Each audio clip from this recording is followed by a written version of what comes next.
b. Refuting the Anarchist, it might be thought that given Nozick's premises, no state at all, minimal or otherwise, could be justified, that full-blown anarchism is what really follows from the notion of self-ownership. For the activities of even a minimal state would need to be funded via taxation. Wouldn't this taxation also amount to forced labor and partial slavery? Nozick thinks not. Indeed, in his view it turns out that even if an anarchistic society existed, not only could a minimal state nevertheless arise out of it in a way that violates no one's self-ownership rights, in fact such a state would, morally speaking, have to come into existence. Suppose there is a certain geographical area in which no state exists, and everyone must protect his own rights to life, liberty, and property, without relying on a government and its police and military to do so. Given that doing so would be costly, difficult, and time-consuming, people would, Nozick says, inevitably band together to form voluntary protection associations, agreeing to take turns standing watch over each other's property, to decide collectively how to punish rights violators, and so forth. Eventually some members of this anarchistic community would decide to go into the protection business full-time, instituting a private firm that would offer protection services to members of the community in exchange for a fee. Other members of the community might start competing firms, and a free market would develop in protection services. Inevitably, Nozick argues, this process will via a kind of invisible hand mechanism of the sort discussed by economists give rise to either a single dominant firm or a dominant confederation of firms.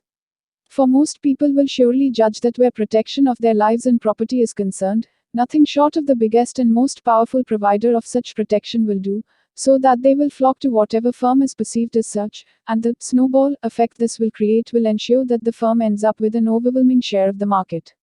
Even if multiple large firms come into being, however, they are likely to form a kind of single dominant association of firms.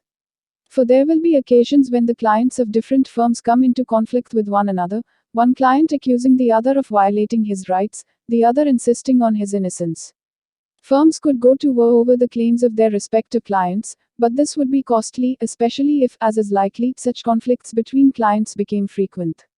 More feasible would be an agreement between firms to abide by certain common rules for adjudicating disputes between clients and to go along with the decisions of arbitrators retained by the firms to interpret these rules to institute, that is, a common quasi-legal system of sorts.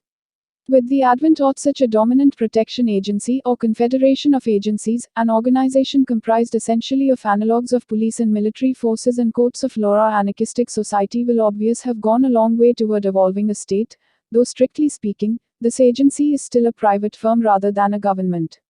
How will the dominant protection agency deal with independents, those relatively few individuals who retain no protection firm and insist on defending their rights themselves, who attempt to mete out justice to those of its clients they accuse of rights violations?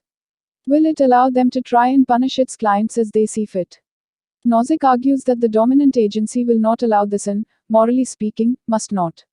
For the agency was hired to protect its clients' rights, and that includes a right not to be arrested, tried, or punished unjustly, or where one really is guilty of a rights violation, to be punished more harshly than one deserves.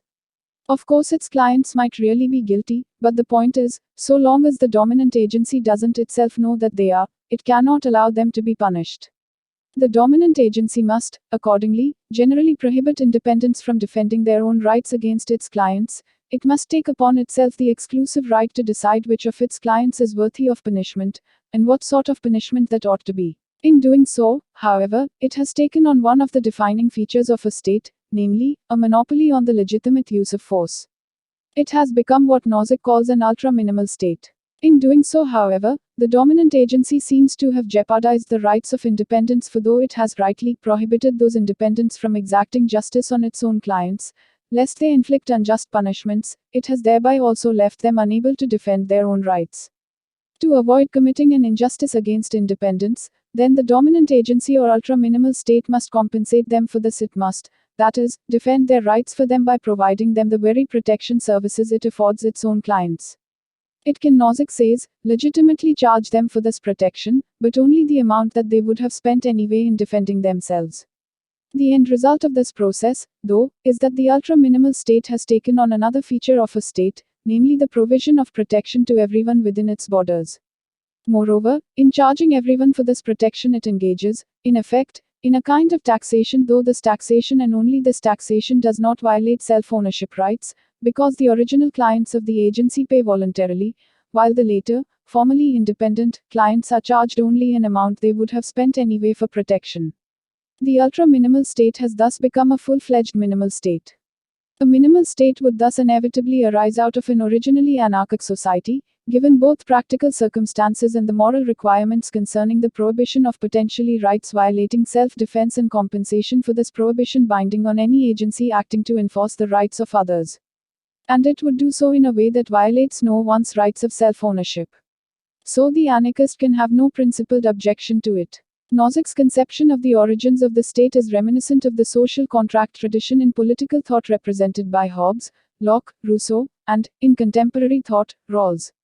For insofar as the state arises out of a process that begins with the voluntary retention by individuals of the services of an agency that will inevitably take on the features of a state, it can be seen to be the result of a kind of contract.